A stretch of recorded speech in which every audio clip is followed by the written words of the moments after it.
SN education classes में welcome है आप सभी का। आज आप लोग देखेंगे बीए फोर्थ सेमेस्टर हिस्ट्री का न्यू सिलेबस।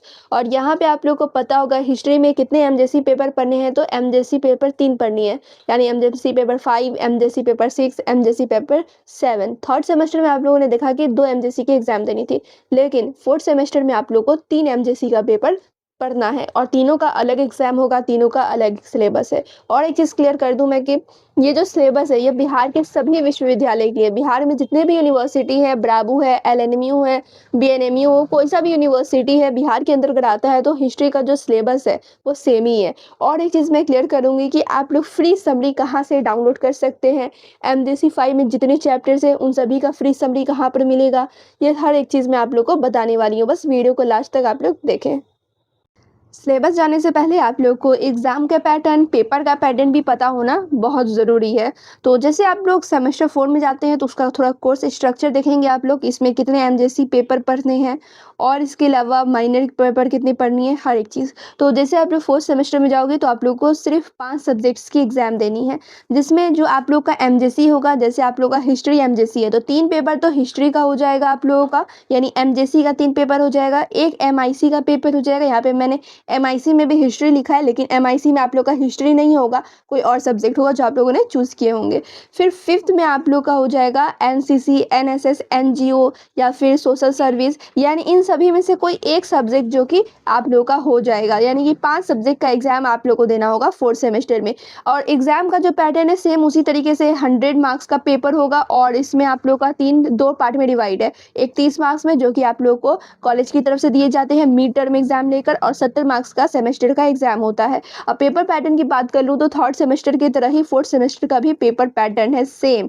ठीक है, एग्जाम पैटर्न, पेपर पैटर्न सब सेम है। जैसे आप लोग का ऑब्जेक्टिव 20 नंबर का पूछा जाएगा, 20 नंबर का शॉर्ट टाइप के क्वेश्चन पूछे जाएंगे, 30 नंबर का लॉन्ग टाइप का क्वेश्चन पूछा जाएगा, जैसे थर्ड सेमेस्टर में था ना, सेम उसी तरीके से। तो चलिए यहाँ पे बिना टाइम वेस्ट किए मैं सिलेबस आप लोग को दे देती हूँ। उससे पहले क्रेडिट्स भी तो पता होना चाहिए। तो आप लोग का एमजेसी पेपर 5 में 5 क्रेडिट्स हैं, एमजेसी 6 में भी 5 क्रेडिट्स है, एमजेसी 7 में भी 5 क्रेडिट्स है, और माइनर जिनका होगा उनका 3 क्रेडिट का एग्जाम होता है, और एईसी यानी एमआईएल का 2 क्रेडिट का एग्जाम होता है। ठीक है, तो टोटल क्रेडिट्स कितने हो जाएंगे, तो 20 क्रेडिट का फोर्थ सेमेस्टर में भी एग्जाम होने वाला है। तो चले अब यहाँ पे आप लोग देखेंगे एमजेसी 5 का सिलेबस। अब यहाँ पे हो सकता है कोई स्टूडेंट इंग्लिश मीडियम के भी हो सकते हैं, कोई स्टूडेंट हिंदी मीडियम के भी हो सकते हैं। तो आप लोग कमेंट करना कि आप लोग का कौन सा मीडियम है।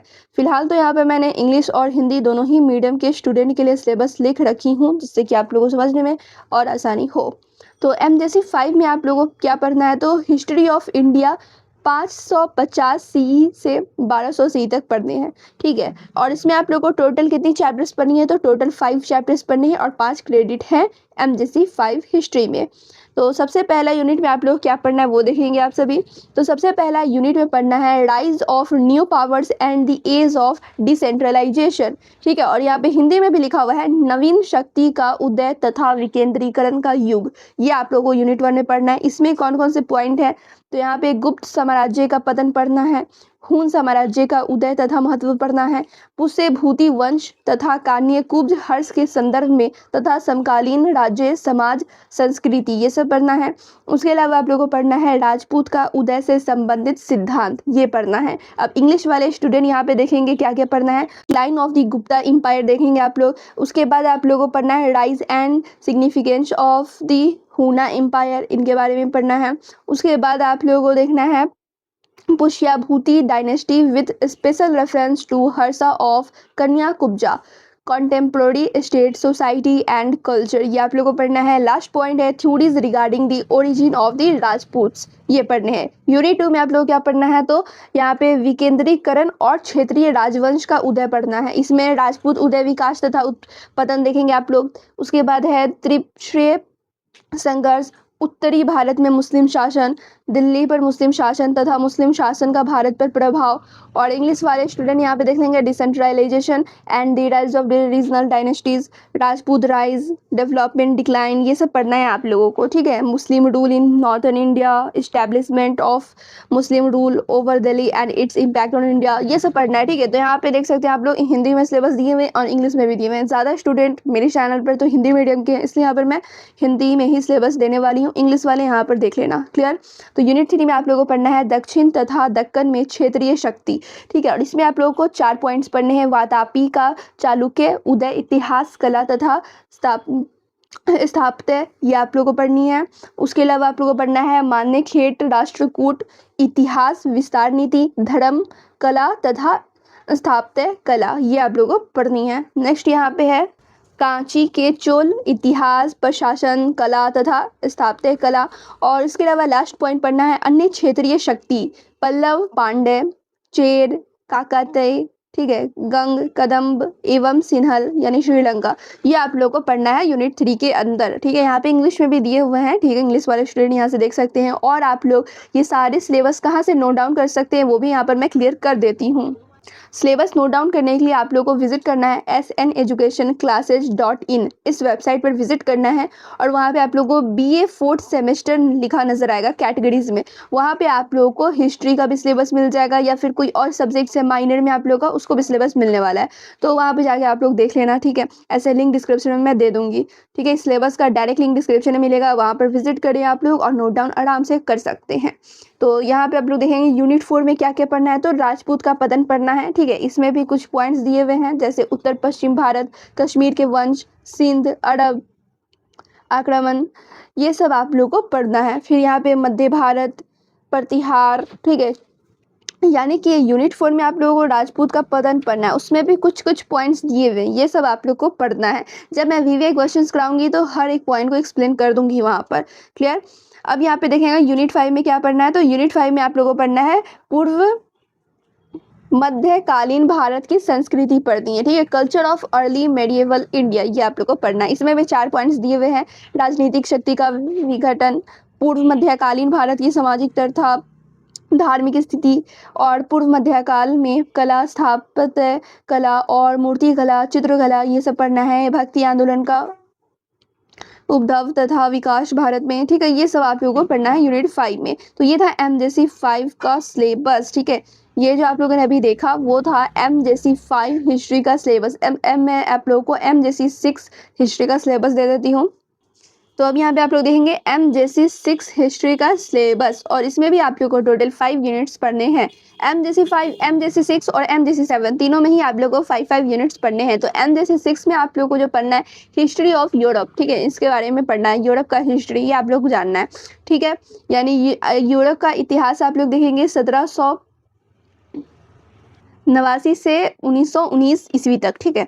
तो इसमें 5 यूनिट्स पढ़ने हैं। तो पहला यूनिट है आप लोग का यूरोप में राष्ट्रवाद का उदय, ठीक है, ये आप लोग को पढ़ना है। Rise of nationalism in Europe, इसमें आप लोग को 5 पॉइंट्स देखने को मिलेगा। नेपोलियन का उदय और फ्रांसीसी साम्राज्यवाद का प्रसार, प्रथम काउंसिल के रूप में नेपोलियन के सुधार, ये आप लोग को पढ़नी होगी। नेपोलियन का पतन आप लोग देखेंगे, ठीक है। प्रतिक्रियावाद का युग, ये सब आप लोग को पढ़ना है। और वियना कांग्रेस और उसका महत्व क्या है, 1830 और 1848 की क्रांति, कारण और परिणाम आप लोग को लिखने हैं। तो ये सब चीज़ आप लोग को पढ़ना है यूनिट 1 में। यूनिट 2 में आप लोग को पढ़ना है नए राष्ट्र का उदय, यानी राइज ऑफ न्यू नेशंस पढ़नी है। बिस्मार्क के नेतृत्व में जर्मनी का एकीकरण, इटली का एकीकरण, ठीक है। रूस और पूर्वी राष्ट्रीयताओं की समस्याएं, ये आप लोग को पढ़ना है। यूनिट 3 में आप लोग को पढ़ना है पूंजीवादी, यानी कि कैपिटलिस्ट और industrialisation and socio economic transformation, ये आप लोग को पढ़ना है। इसमें भी 4 पॉइंट्स दिए गए हैं। उद्योग और कृषि में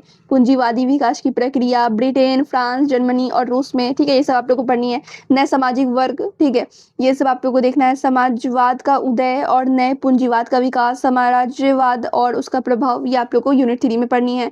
यूनिट 4 में आप लोग को पढ़ना है अंतर्राष्ट्रीय संबंध का नया युग, यानी कि इंटरनेशनल रिलेशंस आप लोग को पढ़नी है। और शक्ति संतुलन की अवधारणा भी, यानी new era and the concept of balance of power, ये आप लोग को पढ़ना है। इसमें भी 4 पॉइंट्स है। बर्लिन कांग्रेस, इसके बारे में आप लोग देखेंगे। ऑटोमन साम्राज्य के बारे में देखेंगे। तीसरा फ्रांसीसी गणराज्य, इसकी समस्या और विदेश नीति, ये सब पढ़ना है आप लोग को। एक और पॉइंट है रूस में साम्राज्यवाद और समाजवाद, ठीक है, ये आप लोग को पढ़ना है। यूनिट 5 में आप लोग को क्या पढ़ना है। तो यूनिट 5 में प्रथम विश्व युद्ध और नई विश्व व्यवस्था का मार्ग, यानी road to first world war and new world war order. और इसमें भी कुछ पॉइंट्स आप लोगों को पढ़ने हैं, 3 पॉइंट यहाँ पे दिए हुए हैं। प्रथम विश्व युद्ध की ओर ले जाने वाली परिस्थितियाँ, ये पढ़ना है। पेरिस शांति सम्मेलन और इसका महत्व देखना है आप लोगों को। अमेरिका का हस्तक्षेप और विड्रॉ विश्लेषण के 14 बिंदु आप लोगों को लिखना है, ठीक है। तो ये आप लोगों को पढ़ने थे एमजेसी 6 के अंदर। अब यहाँ पे मैं एमजेसी 7 का सिलेबस आप लोगों को दे देती हूँ। एमजेसी 7 में भी आप लोगों को 5 यूनिट्स पढ़ने हैं। कौन कौन यूनिट्स पढ़ने हैं तो यहाँ पे देखेंगे आप लोग। और इसमें आप लोगों को भारत का इतिहास 1200 से लेकर 1707 ईस्वी तक के पढ़ने हैं, ठीक है। हिस्ट्री ऑफ इंडिया आप लोग को देखना है 1200 से आप लोगों को 1707 एडी तक, ठीक है। तो सबसे पहला यूनिट में आप लोग को पढ़ना है मध्यकालीन भारत यानी कि मेडिएवल इंडिया, इसके बारे में आप लोग को पढ़ना है। तो यहाँ पे भी हिंदी में भी सिलेबस है और इससे आप लोग देखेंगे तो इंग्लिश में भी सिलेबस दिया हुआ है। तो इसमें आप लोग देखेंगे तो 4 पॉइंट्स पढ़ने हैं, ठीक है। यानी कि मध्यकालीन भारत में 4 पॉइंट्स पढ़ने हैं। मध्यकालीन भारत के महत्वपूर्ण स्रोत आप लोग देखेंगे। उसके बाद आरंभिक तुर्क, खिलजी क्रांति और तुगलक, ये आप लोग देखेंगे। उसके बाद आप लोग देखेंगे असम में शासन करने वाले राजवंश, राजपूत राज्य, ये सब देखेंगे आप लोग। और लास्ट पॉइंट है विजयनगर साम्राज्य, ये आप लोग देखेंगे। यूनिट 2 में आप लोग क्या पढ़ना है तो यूनिट 2 में अफगान और मुगल, ठीक है, इनके बारे में पढ़ना है। तो इसमें भी कुछ पॉइंट्स मेंशन है। अफगान शासन, लोधी और सूरी, इनके बारे में पढ़ना है। भारत पर बाबर का आक्रमण, ये देखेंगे आप लोग। सी में आप लोग को देखना है यानी कि थर्ड पॉइंट जो पढ़ना है मुगल शासन की स्थापना और पुनः, ये आप लोग देखेंगे। पुनः स्थापना, ये आप लोग देखेंगे। उसके बाद लास्ट पॉइंट आप लोग को पढ़ना है मुगल साम्राज्य का विस्तार, प्रशासन, ठीक है, ये आप लोग को पढ़ने हैं यूनिट 2 में। यूनिट 3 में आप लोग क्या पढ़ना है तो यूनिट 3 में औरंगजेब, शिवाजी एवं अन्य शक्ति के बारे में आप लोग को पढ़ना है, ठीक है। यानी औरंगजेब, शिवाजी जो है और उसके जो अदर पावर्स है उन सभी के बारे में आप लोग को देखनी है। तो इसमें भी कुछ पॉइंट्स मेंशन है। औरंगजेब, मुगल साम्राज्य का विस्तार और विघटन, ये आप लोग देखेंगे। मेवाड़ और मारवाड़ का प्रतिरोध, ये आप लोग देखेंगे। शिवाजी के नेतृत्व में मराठा का उत्कर्ष देखेंगे। उसके बाद सिख, जाट, सतनामी और बुंदेला का प्रतिरोध देखेंगे आप लोग। ये सब चीज़ आप लोग को यूनिट 3 के अंदर पढ़नी है। यूनिट 4 में समाज और अर्थव्यवस्था पढ़ना है, सोसाइटी एंड इकोनॉमी, ये आप लोग को पढ़ना है। इसमें हिंदू समाज के बारे में देखना है, मुस्लिम समाज के बारे में, किसान, कारीगर, इसके बारे में देखेंगे आप लोग। कृषि के बारे में पढ़ेंगे, व्यापार, इन सभी चीज़ के बारे में आप लोगों को पढ़ना है यूनिट 4 में। यूनिट 5 में क्या पढ़ना है तो यूनिट 5 में धर्म एवं संस्कृति पढ़ना है। रिलीजन एंड कल्चर आप लोगों को पढ़ना है। इसमें भक्ति आंदोलन ये पढ़ना है, सूफी, सिख, ये सब देखना है। भाषा एवं साहित्य का विकास, विज्ञान और यहाँ पे आप लोगों को स्थापत्य, चित्रकला, ये सब आप लोगों को पढ़नी है, ठीक है। तो ये था एमजेसी 7 का सिलेबस। हिंदी इंग्लिश दोनों में ही मेंशन है, लेकिन आप लोग नोट डाउन कर कहाँ से कर सकते हो तो SN एजुकेशन क्लासेस की वेबसाइट से कर सकते हैं, जिसका लिंक डिस्क्रिप्शन में मैं दे दूंगी। और समरी आप लोगों को कहाँ मिलेगा, वो भी फ्री ऑफ कॉस्ट। तो फ्री में आप लोगों को समरी मिलेगा उसी वेबसाइट पर, ठीक है। हर एक चैप्टर का मैं समरी हिंदी प्लस इंग्लिश दोनों में ही दे दूंगी, वहां से भी आप लोग पढ़ के इजीली सारे चैप्टर समझ सकते हो, क्लियर। और वीवीआई क्वेश्चन तो मैं करा ही दूंगी। तो चले फिर मिलती हैं दूसरे वीडियो में, जब तक आप लोग वीडियो को लाइक शेयर कर दें।